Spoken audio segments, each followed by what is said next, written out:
we were all talking about getting as well the process of people dying and waiting for that last moment, and what are they waiting for? I've asked people, so what is it that you're holding on to? Because you can see it. I go, and because their spirit has allowed them to continue on and on and on and on, and they want to go. They tell you they want to go, but something inside, and venture to ask. Pretty sure all of us will. My mother-in-law was in the hospital the last week of her life, and the nurse told me, she said, I think it's her daughter that's keeping her here. She's released, and I'm sure that was the case. She stayed with her, and that's perfectly. I mean, that was wonderful that she did. But I think that Mom just felt that she still had to be there for her. Even though she's 51 years old, she just had to be there. You will find that sometimes patients, we say they choose their time to die. I say that a little tongue-in-cheek, but there's a certain way in which that is absolutely true, that patients will not die when a certain family member is not there, or vice versa, because they are there and feel the comfort. So it can go either way.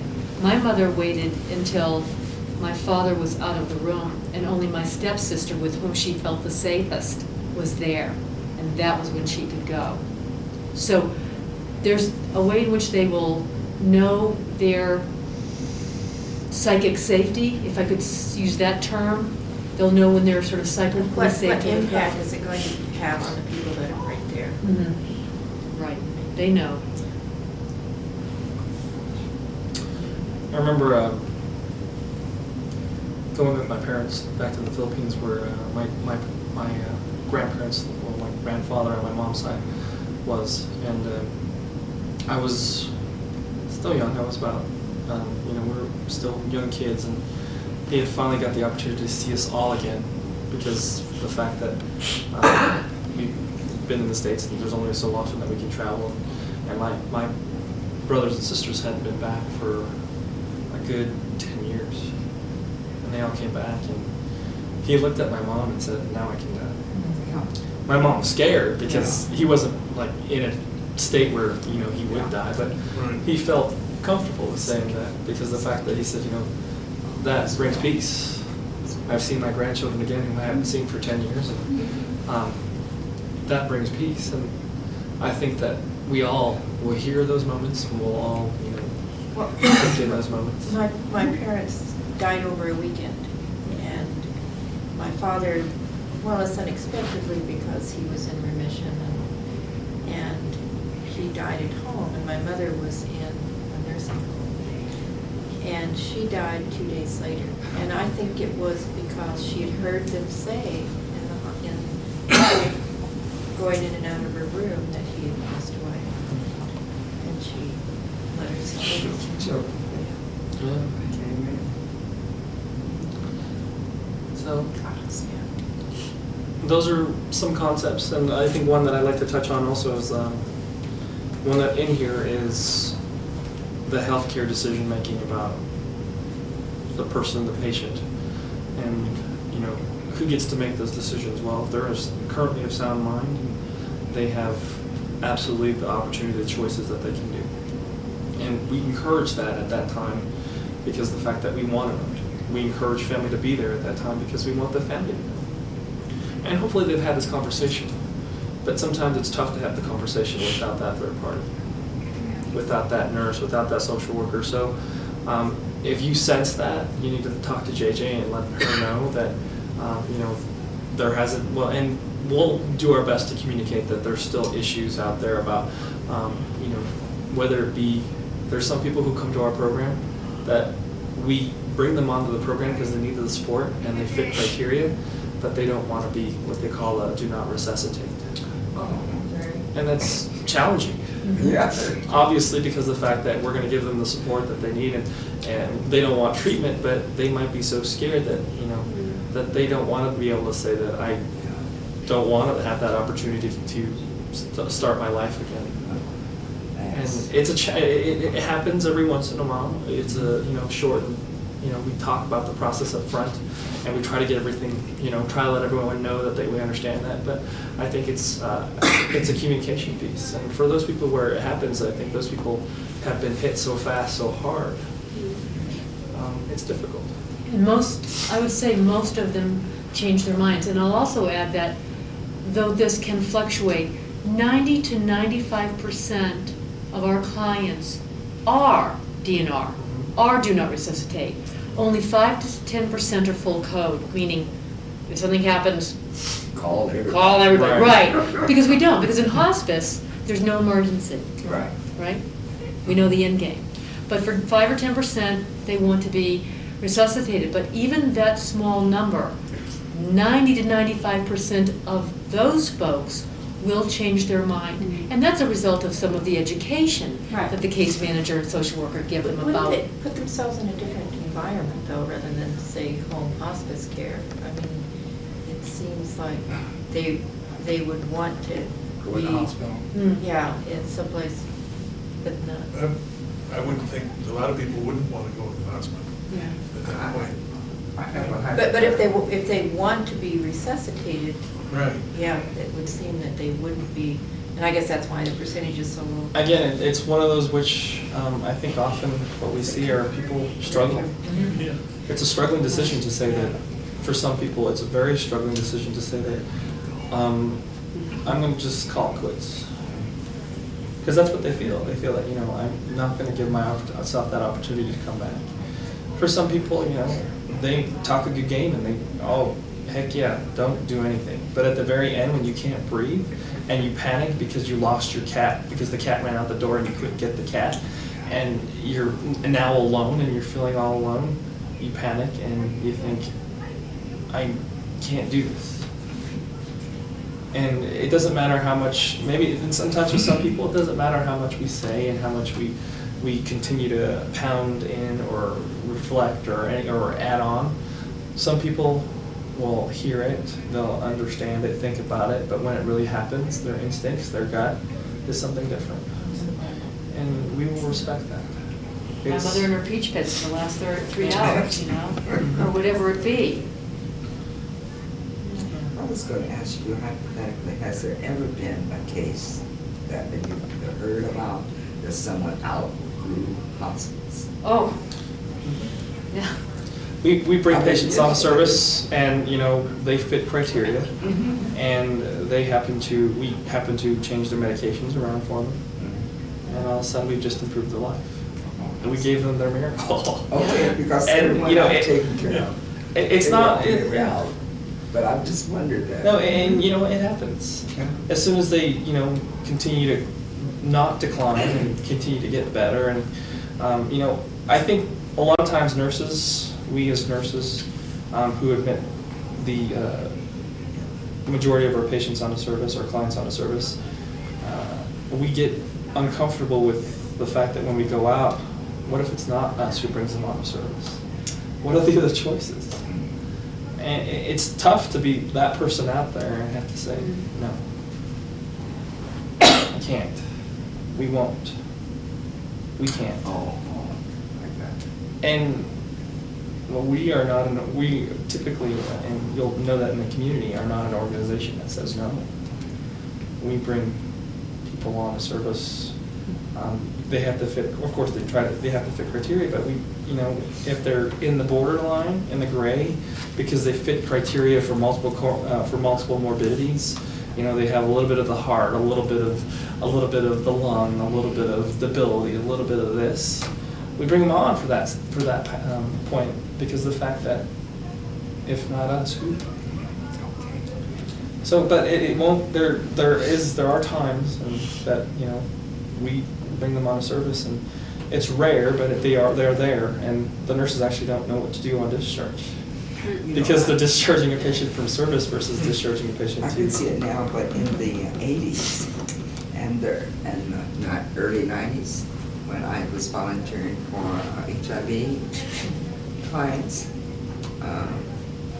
that was a different era. Mhm. But today, I could just thought about that. If I was in that case today, they could be here forever. Yeah, it's a whole different You picture know, of it's a HIV. blessing. You know, they'd be here, period. I think in many disease process, because of our technology, you can actually live forever. You can. You'd be hooked up to a machine, and you know, it'd be not an experience of actually per se living, but your heart and lungs would be functioning. People do it. We have three kinds of discharge in hospice that we talk about. The first and most obvious is what we lightly refer to as the celestial discharge. That's where the natural course has taken its course and they have died. Some people like to use euphemisms, received their wings, passed on, expired, terminated. They died. They had their celestial discharge. And of course, to meet Medicare hospice criteria, we anticipate, we don't have a crystal ball, but we anticipate that a person's life expectancy is 6 months or less. Now, of course, they could live longer, they could live a very short amount of time, but that's the expectation. However, as Steve said, they don't forego their rights because they come on hospice. They can choose to revoke on their own for a short period of time or a long period of time. Or, third way, is we can say, gee, I'm sorry, you're doing really well, and then we discharge them. So any of those ways can be ways they leave our service. The one that's most common is that they die. But just to make you aware, we could discharge them because of lack of illness over a course of time, or because they choose that this isn't for them either for now or for a longer period of time. And you may even hear patients say that. I'm just doing this to get better, and then my doctor promised me I can get more treatment. And they have every right, if they do get better, that they will get treatment, and that's their choice. It's a good thing. So, Particularly people who don't have anybody to care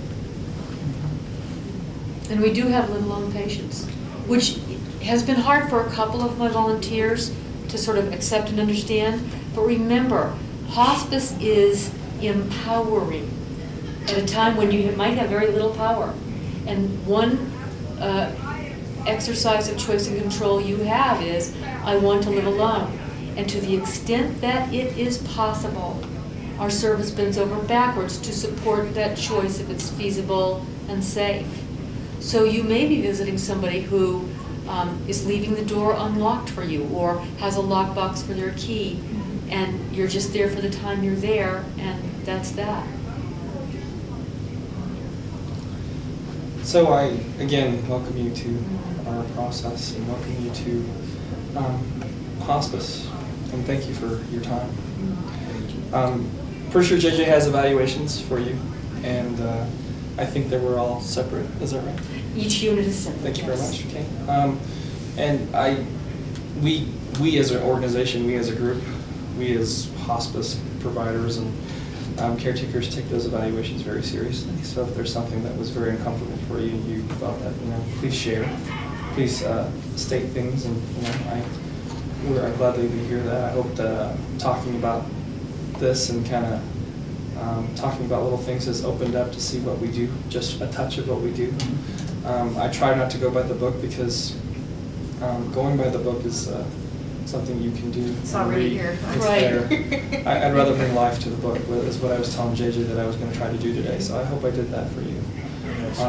And if I didn't, maybe you can provide a comment of how you thought I could. Any other questions? I just thought of something. Sure.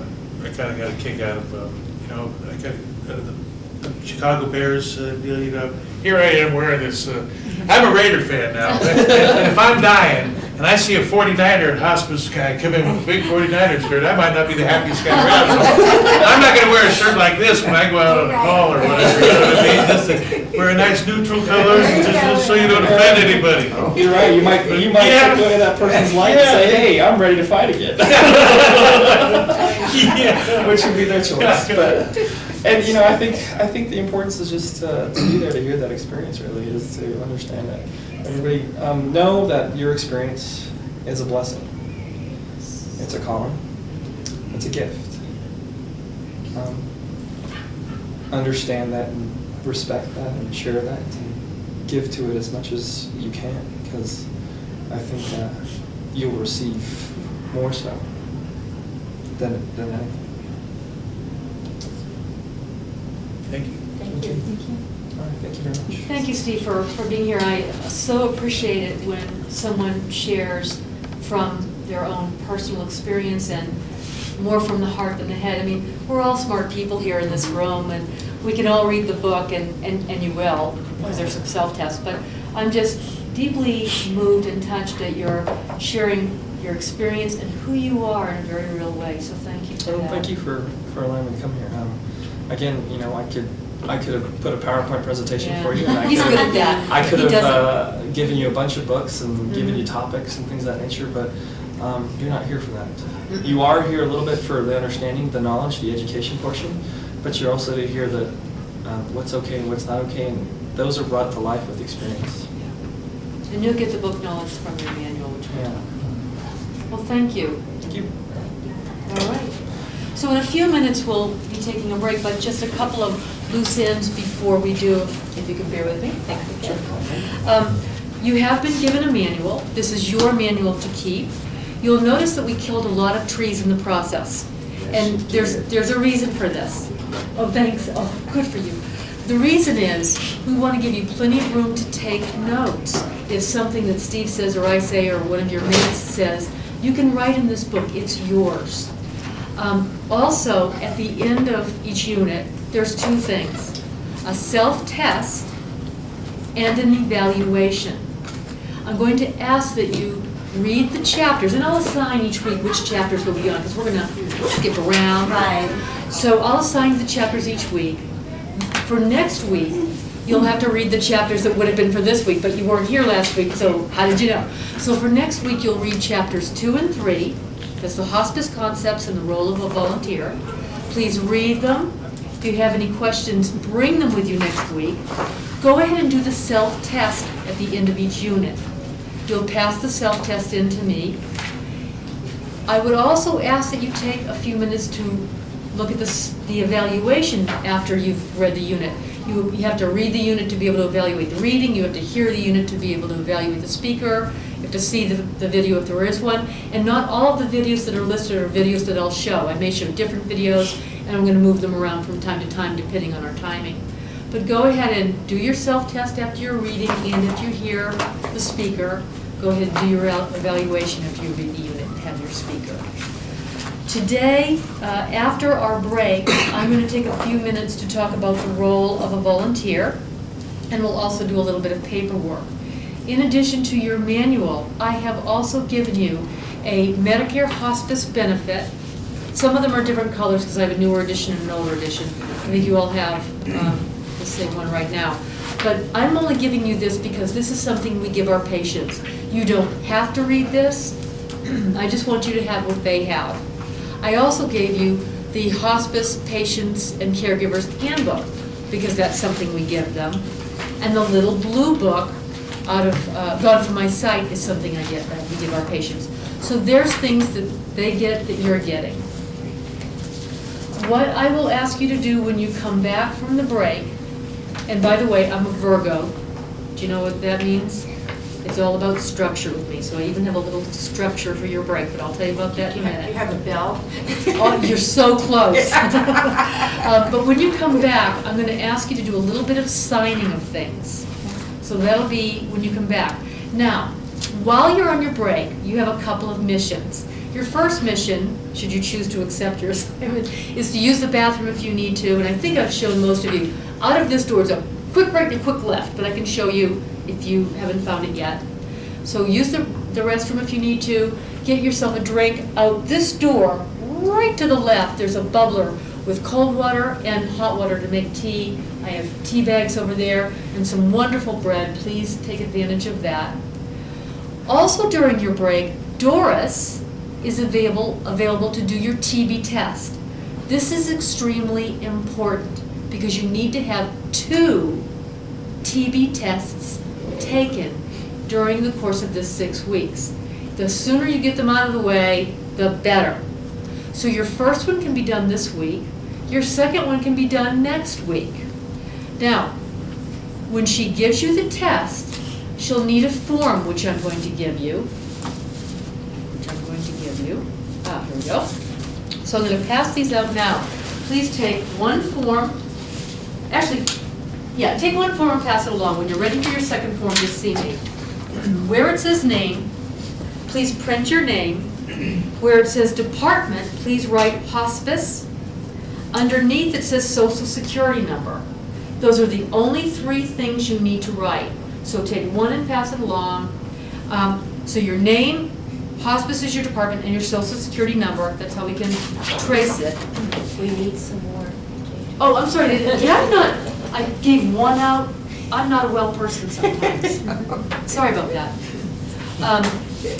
And I will take you to where Doris is. I'll show you where she is. Then you can know where she is. You can come back to have your TB test done. Your TB test needs to be read in 48 to 72 hours. So what that means is Thursday afternoon around 2:30 or 2:45 is the earliest that you can have it read. Friday around 2:30 or 2:45 is the latest you can have it read. So that would mean coming back here and having her read it. Steve can also read it. Catherine Beck, who shares a cubicle area with Doris, can read it. There are a number of people here who can read it. So just chat with Doris today and say, you know, I'm told I can have this read Thursday afternoon or Friday afternoon. Let me arrange that with you, and she'll arrange it. All right. And then next week you can go through it again, or if you can't do it next week for some reason, the week after. We can just keep following it on, but you have through the 6 weeks to get it done easily. Then it just gets a little harder.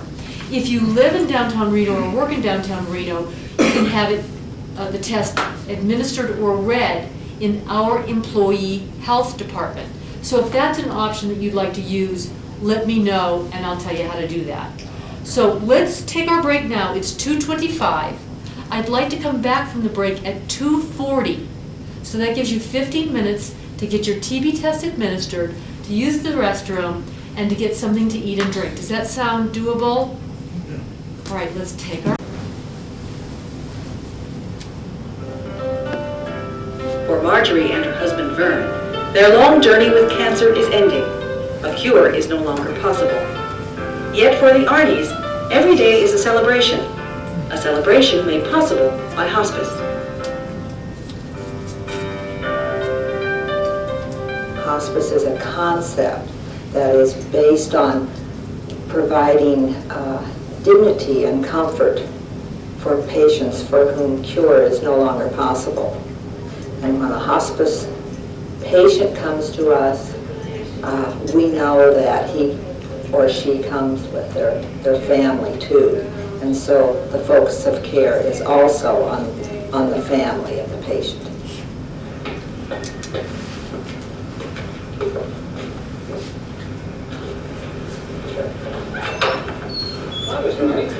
How you doing?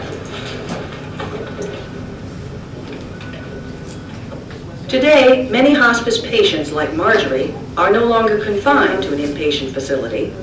Instead, they are allowed to go home, where they are supported by a hospice home care team. Home for so many of our patients is, that's where their memories are. That's where their favorite things are. And it's where they want to be. It's a very comfortable environment, non-threatening, a familiar place. And this is what they want. Have you been sitting on your feet, walking? Well, I use a walker, but I can walk without it, you know. My focus is definitely on comfort care. Being at home isn't an easy thing to do if you're not comfortable. And I think because so many of our patients have cancer, we are always very actively looking for possible problems, symptom control problems, primarily pain. Sometimes it's nausea. It could be other issues of their mobility in the home, their safety. We're really looking to make sure that as they stay in the home, that their day-to-day living is comfortable. Hospice is a two-part program featuring both home and inpatient care. From a nursing perspective, we're really seeing Marjorie weekly now. An interdisciplinary team follows each patient through their entire hospice experience. Working with the physician, the team plans, coordinates, and provides care based on individual needs and preferences. The hospice team is a group of people who, number one, believe in what they're doing and are also especially trained to provide care.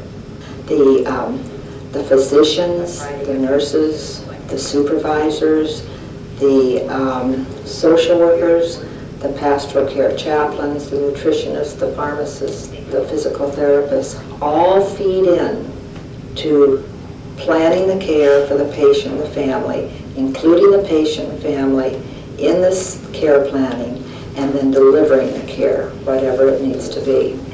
That is for both home care and inpatient. We are one coordinated program, and that continuity of care continues whether the patient and family are at home or in the hospice unit. I see you're dressed and walking around. How about Easter? Did you get out for Easter? Oh, yeah. Good. Well, why don't we just take a look at it here? First of all, I'd just like to feel the back of your neck here. Okay. See if we have it. And you holler if I hurt you, will you? Okay. A critical element of hospice is pain control. On a daily basis, patient medications are monitored so they can be both comfortable and alert. All the members of the team understand in a general way how pain should be controlled, that there is no specific dose at any one time, that it has to be varied. And I think that getting down to the basic in controlling pain is to be on top of it every day and ask the patient, how are you doing? How much pain do you have? They need to know that they are going to receive relief, that they don't need to fear pain, that they don't need to fear things unraveling, that we're going to stay ahead of symptoms and keep them under control. Well, Brownie, since you came in, I think you've wanted, in the back of your mind, you wanted to go home. I mean, you knew you had to be here. But if there was a way for you to go back home, you wanted us to work on that. So we've tried to stabilize your condition here. And so we need to talk about what it will be like when you go back home. How will it be different? Because you were at home for so long on your own with Marilyn and Bob coming in a lot. But when you get back home now, what do you think you're going to need? When patients on the unit regain their strength and their pain and major symptoms are under control, their families can take them home. This transition is carefully planned and coordinated between patient, family members, and the hospice team. During a discharge planning conference with the family, we try to summarize what we think the patient needs at home in terms of people, supervision, equipment, what will be provided for the patient in terms of what our staff can do, what our volunteers can do. And we walk through what the needs are and how they're going to be met. Patients and families are often hesitant, fearful about going home and no longer having a nurse or a staff around them to care for them. On the other hand, they're also pleased and surprised when they find out that they can do this together, and provides a great deal of quality in their life to maintain this normal daily lifestyle and still take care of the person who's sick. And then afterwards, the families derive a great deal of comfort from knowing that they personally did everything they could for their loved one. How are you doing these last few days? Oh, Bear. Fair. Not going to do any dancing. No dancing today, I guess, huh? Primarily for Mr. Janitas, what we were involved with was checking on him twice a week. At that time, we monitored his blood pressure, his vital signs. We did a dressing change. He genuinely looked forward to seeing you walk up that sidewalk, you know, and a lot of times he'd be standing at the door waiting. We also, in our role in the home, try to provide a lot of emotional support. We sort of try to troubleshoot if the family is becoming fatigued, if there are things happening where they seem maybe more short-tempered or just generally tired. We really try to sort of keep a handle on those things. So often with a lot of our patients, we stress the quality of the time that they have rather than looking at the quantity, the number of days, counting each day and crossing them off on a calendar. That's not what we're looking at. We're looking at the quality, and I think that Mr. Janitis really lived each day with the support that he had. Being at home has meant a lot to him. He's had 11 good quality months, or as good as he can talk. He's not a well man, so he's not going to be like a young kid or anything. He seems to have got a lot of enjoyment out of some things that have happened. And if he'd been just in a hospital or just resigned himself to the fact of dying, he would have never got to enjoy the 10 or 15 good times that he's had.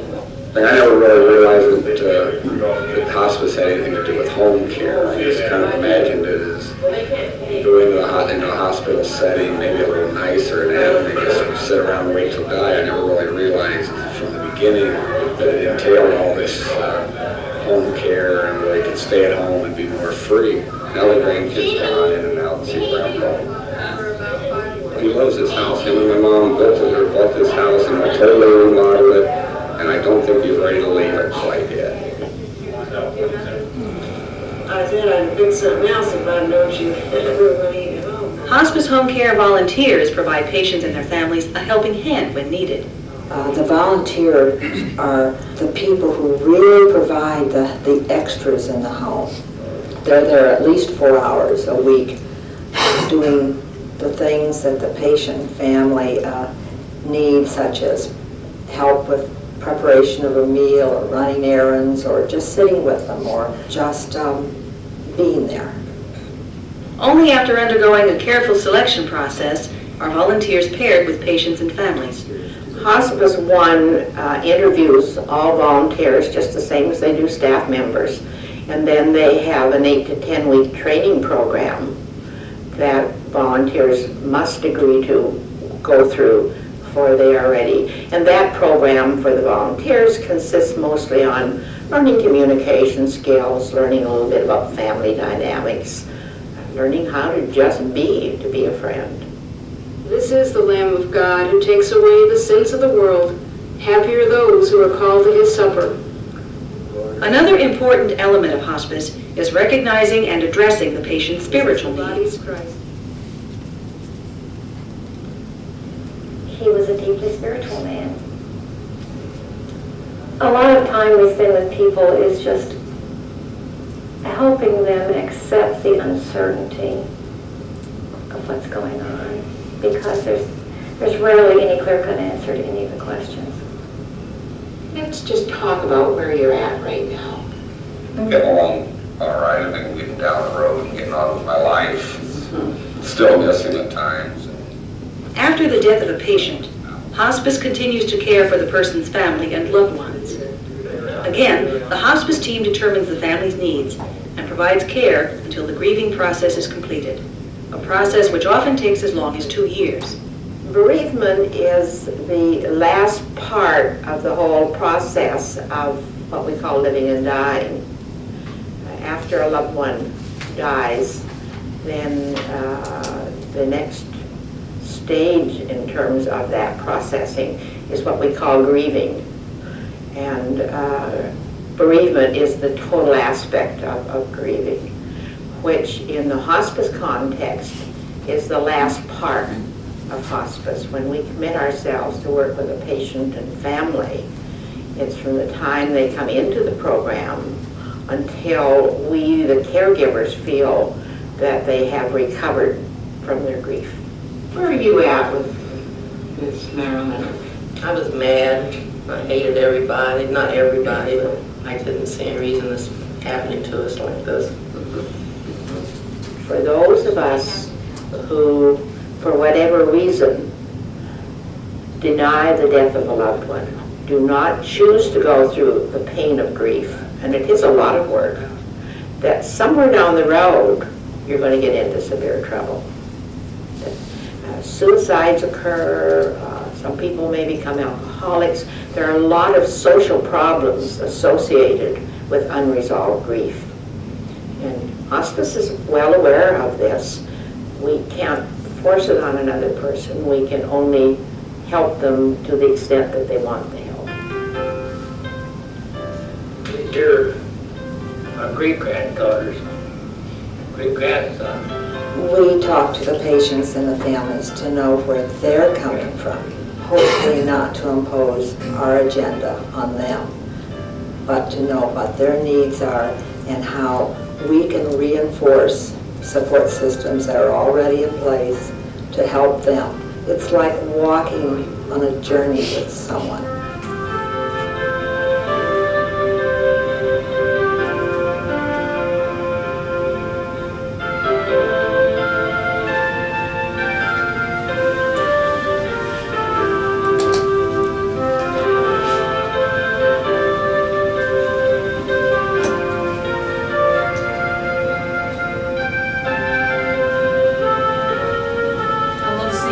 Every time.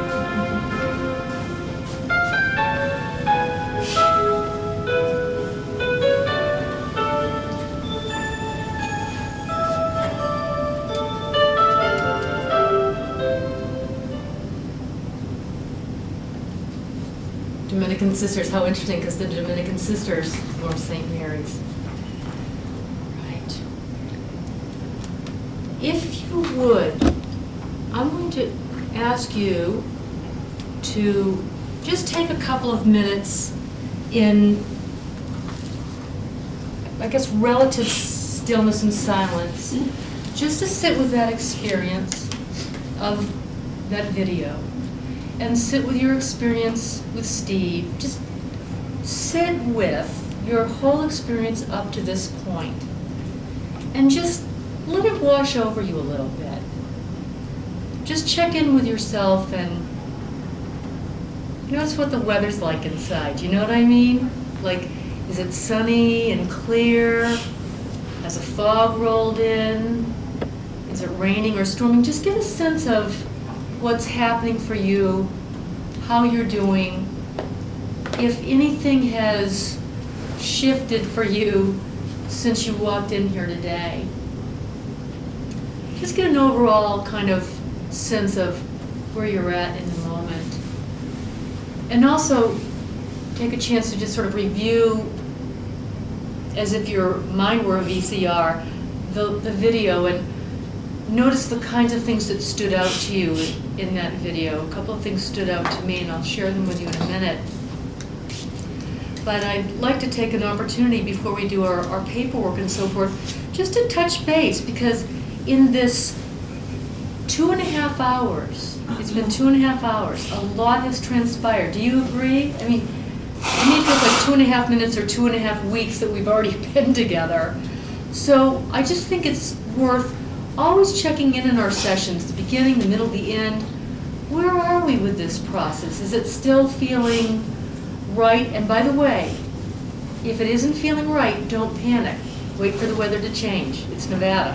All right? Or if it's feeling grand and perfect, wait for the weather to change, because something could come up that rocks you a little bit, and that's all okay. That's why we do this in 6 weeks instead of, one shot.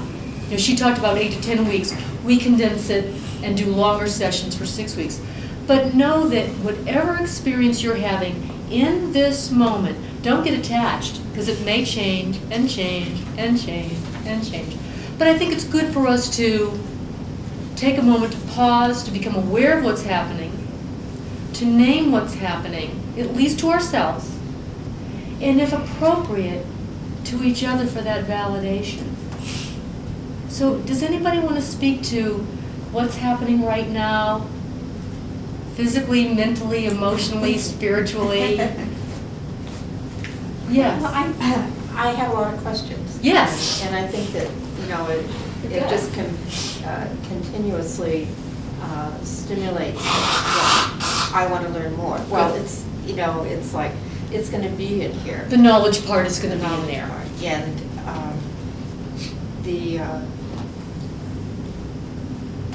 I think, beyond that, from the perspective of feelings, it feels comfortable. You feel comfortable right now? Yeah. Tell me more about that. What's supporting that sense of comfort in this moment? I think the interaction, to me, that's really important. Right. And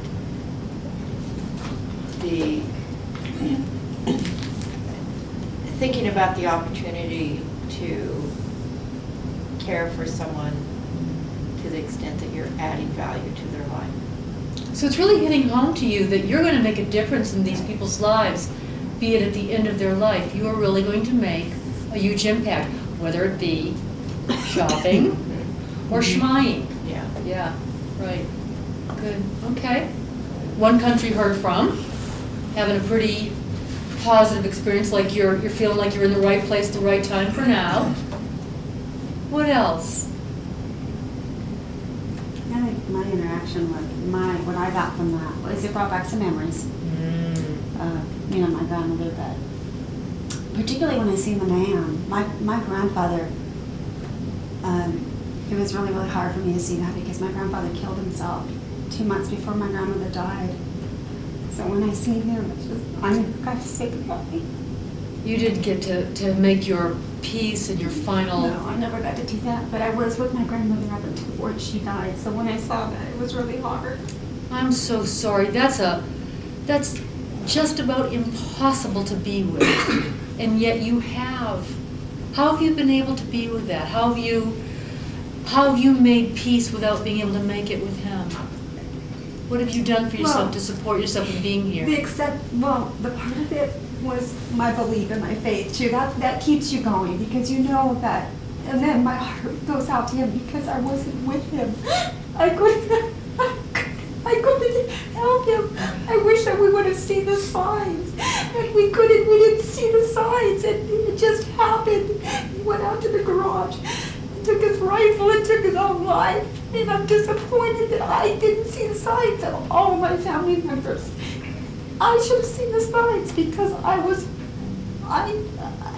should have seen the signs of all of my family members. I was the closest ones with my grandparents, and I'm a believer, and I knew I should have seen it. And it's just sad. It's so sad.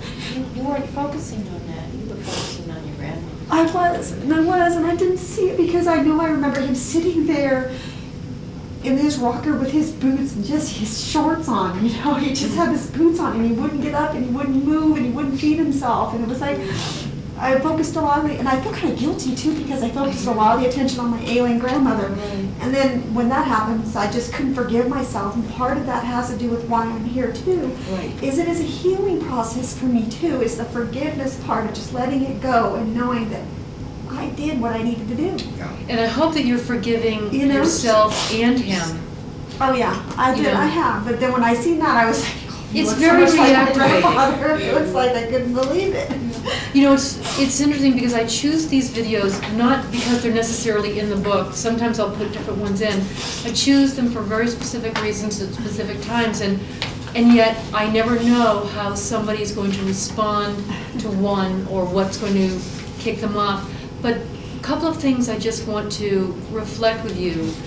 I hear you taking a lot of responsibility and having feelings of guilt, and that's not uncommon. I understand it.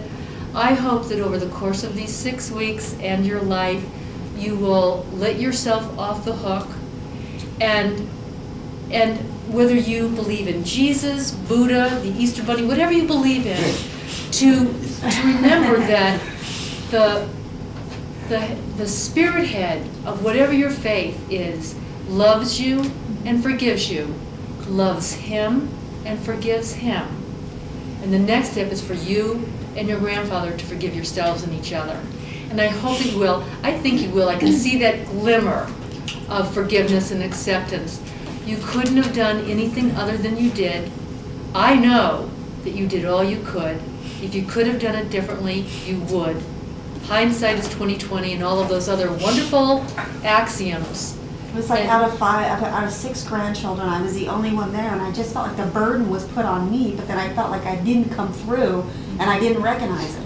So now, going through this and being able to get this opportunity to do this is a wonderful blessing, and I can't tell you how much I look forward to completing this and going through it. I'm so Thank glad. you, Jay. I think I'm you and sorry I got upset. No, please. I mean, notice my esteemed colleague. My esteemed colleague wears his feelings on his sleeve. We all do. Right. And just to let you know that the shoe is on the same foot here. You and I may have been separated at birth. I have a tremendous amount of looking back at my mother's passing and woulda, shoulda, coulda. Right. Okay. And it is a continuing and long process for me to forgive myself and to accept that process. I also have a sense that, and this is my sense, you don't have to take this on, but I have a belief that says we all have a contract, right? We all have a contract with the Creator or Maker, God, whatever it is for you, higher power, air, I don't care. Whatever your contract is, it's your contract. And you're not here to meddle in mine, I'm not here to meddle in yours, you're not here to meddle in yours, but our contracts need to be fulfilled with whoever it is we made them with. And we don't necessarily get to change or fix the outcome. What we can change and fix is what affects a healing. We can transform our moments, just our moments. And I believe with all my heart that you and your grandfather had moments of transformation with and for each other, and will continue to, in whatever way, shape, or form. So thank you for sharing, and thank you for sharing from your heart, because again, yeah, this book is going to give you knowledge. You're going to come out of here a certified volunteer. But what I love is certified human beings. Right. And your The tears realism, I certify think, you. about it. It's the realism about wanting to be here and do this. Yeah, You the know? realism. Yeah. It's real. Yep. Thank you. Right on. Yes? I pulled 2 things. Mhm. And it's because I'm old at it.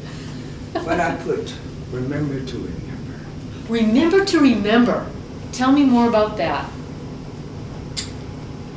And also, Okay. remember not my agenda. Beautiful. Okay?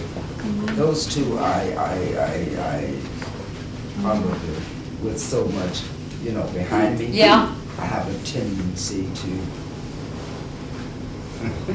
I wrote that down too. remember that. I wrote that down Over there, too. I wrote down the term agenda and support, because sometimes they're hand in hand and sometimes they're not. What, now, I'll just tell you the truth. Well, let me do it this way. Regardless of my religion or my religious beliefs, I happen to know the Lord's Prayer. I mean, it gets taught to most of us whether we're of that persuasion or not. But I do remember a line in that, and it's something about thy will be done. And in hospice, thy is our patient. And I'm not saying, well, yeah, come on. whether we're going to say that we're each God or somebody's God, that's depending on your spiritual bent. But for the purposes of hospice, the patient's will be done. Yeah. So we have to suspend our agenda from time to time and support where they are. Doesn't mean to lie. Doesn't mean you have to say green if you feel red. But you don't put your agenda on them any more than you would take on their agenda into you. Does that make sense? Yeah. Good catch. I like that. What else stands out for folks, either where you are or what you saw? Yes. Well, like my 3 hours here, I've gotten, I'm getting a lot out of this. I find, first of all, the topic is extremely interesting. I mean, this is the big mystery, the last hurrah. And just being, I keep keep talking about reading these books and everything, but I just read this other one about this doctor who did a book on dying children, dying, and it was pretty tough, and how he dealt in the hospice forum with the family on that. And it really got me. Yeah. And I just think that no one should have to do it alone if somebody's there with them. Right. You know, one of the forms that I'm going to pass out to you today is your availability form, and you get to make some decisions about how and where and when you'll work. And one of the questions on there asks if you will work with children. And if the answer is no, put no. Right? Repeat after me. If the answer is no, put no. And if the answer is yes, put yes. If you work with live-alone patients, if that sounds okay for you, put yes. If it doesn't, put no. AIDS patients, yes or no? Just one no. Say that again? Just one no. Just one no? Okay. But whatever it is, you get to decide. And I'm doing something differently this time than I have done in the past, which is I'm actually going to pass out the availability forms on the first week. And the reason is I want you to go ahead and start filling them out and watch them change. Okay. Right. Or not. Or not. And I'll get through your scribblings, don't worry, or I'll give you a fresh one. But just notice that what you come in with today might shift. So be open to whatever shift could occur. Oh, I would never do that. Well, that seems real possible now. Or, oh, I could do that. Oh, no, I won't. So just see, and you get to change it. You'll have 6 weeks in which to pass this back to me, and then the rest of your life to keep changing it. It's not cast in concrete. Once you've been with a patient, you may say to me, I learned, I'm not going to do that again. Or, I could do that, twice it's double, bring it. Jenny, who many of you spoke to, I love her. I need you to know I love her. And I'm not ashamed to say it. I love her with all my heart, and she knows it. She inspires me. She took, not the last set of trainings, but actually she was in the first set of trainings I did. And she came in just a little bit wary. She was going to take this program and see. You know what I mean? She was going to take it and see. And she wasn't positive of the things she could handle. And unbeknownst to me, I gave her one of the toughest cases we've ever had. I didn't know it at the time. I thought I was giving her the plum assignment because the family was so dear on the phone. Turned out they were the neediest family we ever had, and really hard, real challenge. And when she was done with that assignment, she said, well, when she was halfway through the assignment, she said, anytime you get a case like this, I want you to give it to me. I want you to give it to me. Now, I thought that was pretty cool. But you know what she said at the end of the assignment? You decide. Isn't that cool? It's like, whatever. I can do this. So just know that whatever you decide to do, you can do. Whatever you decide not to do, that's fine. So just watch yourself. Just observe yourself. You're a delight, and you'll shift and grow and change, and it's all good. What else? Anything else about what you've experienced today so far? The video, what's happening for you? Anything else you want to touch base with? I'm just really happy I'm doing this. I've really been talking about it at work and just sharing with everybody, and it's just, I'm so happy.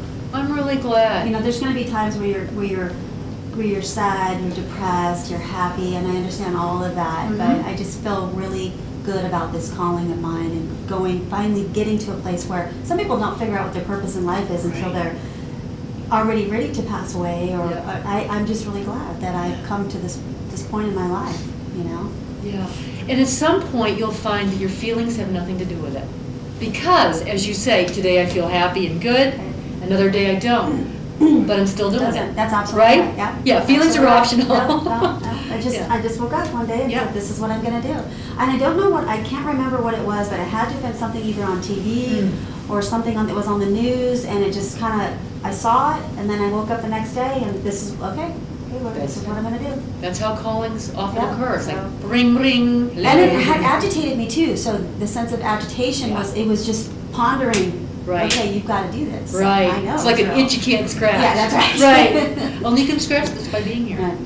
Well, anything, yes. And I realized that, you know, like when I had to kind of walk through my best friend's death there, and I realized that there was a lot of times where, you know, I couldn't do it, I didn't, you know, and then when I got there, whatever, I mean, it's just like, it all went over, you know, it's like someone else was helping you do it or whatever. Right. It's just like you just did it, and then it just, you get the power to do it. It's like when I had to go talk at his funeral with a bunch of people, and I don't like talking in front of a bunch of people, especially being the only guy doing the talk, and it's like somebody was there helping me do it, you know, I got it done, The work shows you how to do it. yeah.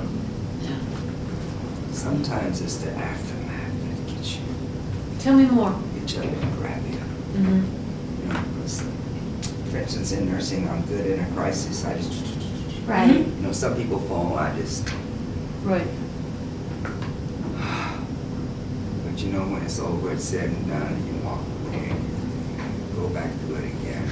That's what sometimes you get the shakes. Yes. Right. Yep, I hear you. Yeah. I get the shakes, and then I start saying help and thank you. That's right. Help and Help thank you. and thank you, because it's Do you know what Dr. Ira Brock says are the 4 important things to say and do before the end of your life with someone? I forgive you. Do you forgive me? Thank you. I love you. So you might remember some of these. Janine said many of them to her patient's son, even though she hadn't read the book that says those 4 things. But those are the essence. There's actually a 5th thing, which he doesn't talk about in the book. But the 5th thing is goodbye. So in our circle, when we're dealing with people who are leaving, goodbye is a really important thing to say. that's the hang up I have with my daughter, the one that's ill.